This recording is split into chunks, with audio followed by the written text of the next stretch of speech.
انظر كيف ياكل الكرفس.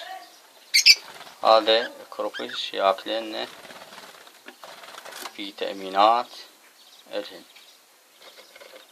هاي دكناه افراخ.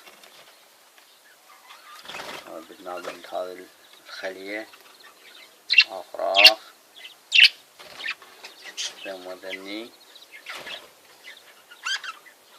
الطيور.